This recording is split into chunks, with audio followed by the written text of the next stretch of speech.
We have with us Mr. DP Goyal, who is the chairman for Winters Formworks Private Limited. और DP Goyal जी से हम जानना चाहेंगे formwork, जो कि शटरिंग लेमैन लैंग्वेज में बोला जाए तो शटरिंग जब बिल्डिंग्स बनती हैं, और जैसे हम पहले बात कर रहे थे, पहले जो टेक्नोलॉजिकली एडवांस्ड मटेरियल है फॉर्मवर्क के लिए, शटरिंग के लिए, पहले बाहर से आता था. Winters is one company which started producing here in India, most advanced formworks for most complex of buildings now. So सबसे पहले DP Goyal ji, I will like to ask you, 1999 was when you started this company.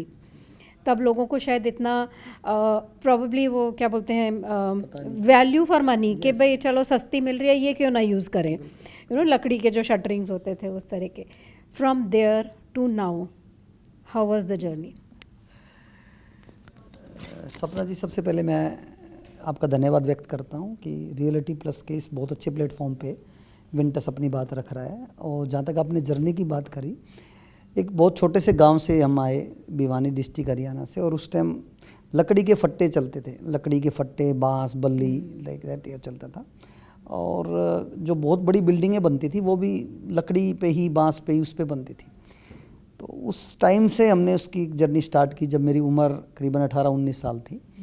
और हमारे district Bhiwani से हम यहाँ माल supply करने गुड़गांव आते थे, और पढ़ाई के साथ साथ ये जर्नी शुरू की. और देखते ही देखते ये था कि एक लाइन में ही हमें डीपेस्ट और हाईएस्ट काम करना है. डीपेस्ट इन मोरल वैल्यूज़, एथिक्स, प्रिंसिपल्स, और highest in numbers, technology, advancement. तो हमने इंडस्ट्री को छोड़ा नहीं. हम फॉर्मवर्क में लास्ट 26 साल से काम कर रहे हैं, और लकड़ी के फट्टों से लेकर फिर शटरिंग में, आप MS शटरिंग की बात करें, अब इसके बाद एल्यूमिनियम फॉर्मवर्क. तो we are proudly, we can say कि विंटर्स इन तीनों फ्रेम में आज भी काम कर रहा है. और ऑल तरह की सर्विसेज, जो भी सेल्स परचेज है, आप रेंटल में ले लीजिए, आप अपना माल बेचना चाहते हैं, आप पुराना माल खरीदना चाहते हैं, पुराना बेचना चाहते हैं, ऑल सर्विसेज. वी वांट कि जो देश आगे बढ़ता है, वो देश आगे बढ़ने में इंफ्रास्ट्रक्चर डेवलपमेंट का बहुत बड़ा योगदान है. और उसमें शटरिंग एक रीढ़ की हड्डी का काम करता है. This is backbone of the construction. और बहुत मुझे बताते हुए बड़ा एक खुशी भी हो रही है कि हमने इस सेक्टर को ऑर्गेनाइज करने में इंडिया में बहुत बड़ा रोल अदा किया. जब हम 1999 में जर्नी शुरू की थी, हम जब गुड़गांव में 2003-04 में आए, तो इवन टैक्स डिपार्टमेंट को ये नहीं पता था कि इस पर टैक्स कितना लगता है. मतलब वो उन्होंने इम्प्लीमेंट किया कि यार इस पर टैक्स लग नहीं रहा, 5% टैक्स लगाते हैं, वैट लगता था उस टाइम. तो इतना अनऑर्गेनाइज था ये सेक्टर, बट हमने उसको सिस्टम से बनाया, करा. और आज भी यदि मैं देखता हूँ कि एक बहुत बड़ा गैप इस इंडस्ट्री में है, फॉर्मवर्क इंडस्ट्री में. SOP oriented, process oriented, tech oriented, आप क्वालिटेटिव तरीके से आपने कमिटमेंट्स आपके, वो अभी भी बहुत कम है.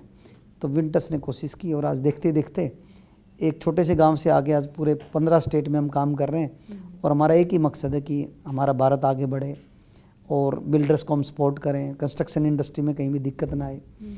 तो आपके विज़न बड़े होते हैं तो ऑब्वियसली रास्ता बनता चला जाता है. सपने बड़े देखे जाएंगे तभी तो पूरे होंगे.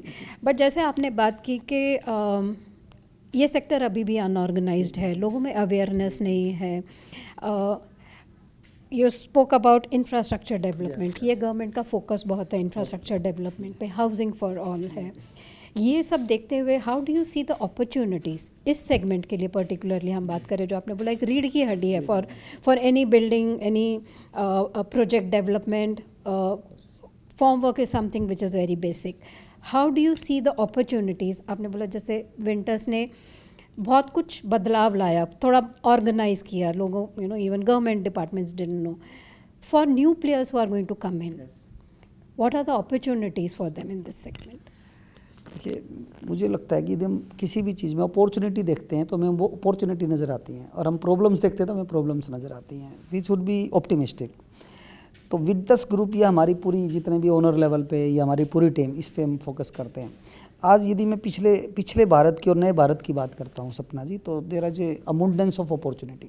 Make in India, Bharat Mala projects, पूरा देश एक माला में पिरोया जा रहा है. और सबसे बड़ी जो प्रॉब्लम थी वो कनेक्टिविटी की थी. रोड कनेक्टिविटी, आपकी रेलवे कनेक्टिविटी, एयर कनेक्टिविटी तो बहुत अच्छी हुई है. और आने वाले टाइम में यदि हम देखते हैं अगले 20 सालों को भी देखते हैं, जैसे माननीय मोदी जी हमारे 100 साल आज़ादी के देखते हैं, विकसित भारत की बात करते हैं, तो इसमें कोई डाउट नहीं है, इसका पूरा रोड मैप बना हुआ है और भारत रुकने वाला नहीं है। तो जो भी ये आज देख रहे हैं हम, जो रोडों का नेटवर्क है, मेक इन इंडिया की बात हम कर रहे हैं, तो ये होने वाला है। जैसे हमारी बहुत ऐसी ऐसी फैक्ट्रियाँ हैं चेन्नई में, आप बेंगलोर में, क्योंकि इन शहरों में हम काम करते हैं, मतलब आप सोच नहीं सकते कि इतने बड़े बड़े प्लांट आ रहे हैं, कोई मोबाइल के, कोई एसेसरीज़ के, तो obviously there are lot of opportunities.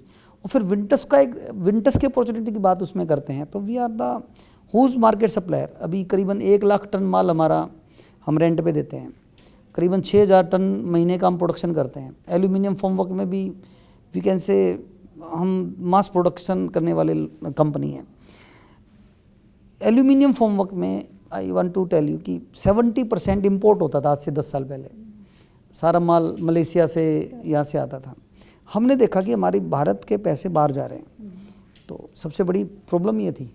और उसके बाद यदि हमें ऑन टाइम सर्विस चाहिए तो आफ्टर सेल सर्विस थी ही नहीं, क्योंकि वो कनेक्टिविटी बहुत मुश्किल होती है विदेश से। तो हमने इस गैप को समझा, तो हमारा तो सबसे पहले फोकस वही होता है। जब हमने शुरू किया काम, तो साउथ इंडिया में शटरिंग ऑन रेंट का बिजनेस ही नहीं होता था। लोग माल खरीदते थे और 2 साल के बाद उसको सेल कर देते थे। मैं एक उदाहरण के तौर पे बताता हूँ, 100 रुपये का माल खरीदा और उन्होंने 2 साल के बाद 30 रुपये स्क्रैप पे उसको बेच दिया। तो there was a national loss. अब हमने क्या किया, उन बिल्डर्स के साथ एक एसोसिएशन किया कि आपने जो 70 रुपीज़ आपने 2 साल में खर्च किए, 100 रुपये का माल 30 रुपये में बेचा, 70 रुपीज़ आपने खर्च किए। हमने कहा कि आप मुझे 2 साल में आप 70 रुपीज़ की बजाय 50 रुपीज़ दीजिए, आप रेंट के तौर पे हर महीने रेंट दीजिए आप। आपकी इन्वेस्टमेंट भी नहीं हुई और हमारी रिकरिंग इनकम बनी। और हमने उस माल की लाइफ को, जो 2 साल में भट्ठी में चला जाता था, जो कहीं कहीं हमारा स्क्रैप में चला जाता था, उस माल की लाइफ हमने 8 साल कर दी। जो माल हमारे पास रेंट से वापस आता है तो हम उसको रिफर्बिश करते हैं, रीपेंट करते हैं, उसको फिर करते हैं। तो हमने बिल्डर का पैसा बचाया, हमने जो हमारा माल की वैल्यू थी जो 2 साल में ख़त्म होनी थी वो लॉस बचाया, नेशनल लॉस सेव किया हमने, और एक बिजनेस मॉड्यूल क्रिएट किया हमने। और आज वी कैन प्राउडली से कि इंडिया में कोई माल खरीदता नहीं है 80%। तो रेंट का एक मॉडल हमने क्रिएट किया। इसी तरीके से हमने एल्यूमिनियम फॉर्मवर्क में भी जो एक्सपेरिमेंट हमने एमएस में किए थे, we are doing replica of that in aluminium formwork. तो nobody in India is doing like this. अब बहुत बड़े बिल्डर तो माल परचेज कर लेते हैं एल्यूमिनियम का, लेकिन जो एवरेज कॉन्ट्रैक्टर हैं, छोटे बिल्डर हैं, छोटे कॉन्ट्रैक्टर हैं, उनके लिए एक प्रोजेक्ट के लिए 3 करोड़ की एल्यूमिनियम शटरिंग खरीदना is not in their capacity. तो हमने क्या किया कि हम आपको रेंट पे देंगे, और हमने साथ में बैंक को जोड़ा, एनबीएफसीज को जोड़ा, हमने मैन्युफैक्चरर एल्यूमिनियम के उनको जोड़ा, साथ में बैठ के एक इकोसिस्टम क्रिएट किया। तो जब भी हम आगे बढ़ने की बात करते हैं तो सबसे पहले हमें पेपर लेके बैठना पड़ेगा, इकोसिस्टम क्रिएट कैसे हो, जहाँ विन विन फॉर ऑल कैसे हो। और जब आप ऐसा कोई मॉड्यूल क्रिएट कर लेते हैं तो आपको उसको चलाना नहीं पड़ता, वो अपने आप चलता है, वो भागता है। तो आपका प्राइमरली वर्क है कि आप इकोसिस्टम क्रिएट कैसे करें। तो उसमें विंटर्स ने हमेशा कोलेब्रेशन की बात की। विंटर्स की एक आइडियोलॉजी ये रही है, ये आइडियोलॉजी नहीं कि मैं कमाऊँ, मेरे एसोसिएट अपने आप कमाएंगे। वी केयर अबाउट दैट कि हमारे एसोसिएट्स को बेनिफिट होना चाहिए। जैसे हमारा ट्रांसपोर्टर है, वेंडर है, स्टाफ है, हमारा बिल्डर है, उनको फ़ायदा होगा तो हमें फ़ायदा मिलेगा। तो इसमें आपकी एक होलिस्टिक अप्रोच भी आती है, इसमें आपकी एक अप्रोच देने की सोच आती है, आप एथिकली एक आप साउंड कंपनी बनते हैं। जब आप ऐसा करते हैं तो these are the nature's rule कि जहाँ आप ट्रूथफुल हैं, जहाँ ट्रांसपेरेंट हैं, जहाँ आप दूसरे की सोचने वाले हैं, तो उसको रन करना नहीं पड़ता, इट्स ऑन गोइंग प्रोसेस। तो इसमें मुझे लगता है कि अपॉर्चुनिटीज आर एंडलेस। करेक्ट, जैसा आपने सही बात बोला, अगर एक इकोसिस्टम बनाएंगे तो it's a win win situation for everyone, you know, क्योंकि आपने एक ऐसा इकोसिस्टम बनाया जहाँ हर किसी को, you know, they are all collaborators. It's not कि क्लाइंट है या मेरा बायर है या मेरा सप्लायर है, we are all collaborators, we are all working together. And you know, all kudos to mister Goyal, जिन्होंने ऐसा विजन देखा कि let's create something, you know, जहाँ एक चैलेंज है, एक गैप है, उसको एड्रेस किया और सबको साथ लेके आप चले। I think we couldn't have asked for better. If we have more entrepreneurs like you, I think Indian real estate is going to do great job. So thank you so much, sir, for being here with us, or sharing your insights with us. Thank you, Mr. Goyal. Thank you. And I thanks to reality press also, मैंने आपको idea भी दिया reality press का, it's a very great platform. और मैं आपको भी बोलता हूँ कि आप सभी सप्लायर्स को, सभी कंस्ट्रक्शन इंडस्ट्री के जितने भी लोग, आप उनको एक प्लेटफॉर्म पे लेके आइए। There is a big gap of a platform, बिल्कुल बिल्कुल, देश आगे बढ़ेगा। तो ये हमारा सपना है। बिल्कुल। Thank you. आपसे थोड़ा सा लर्निंग लेके will definitely do that. Thank you sir, thank you.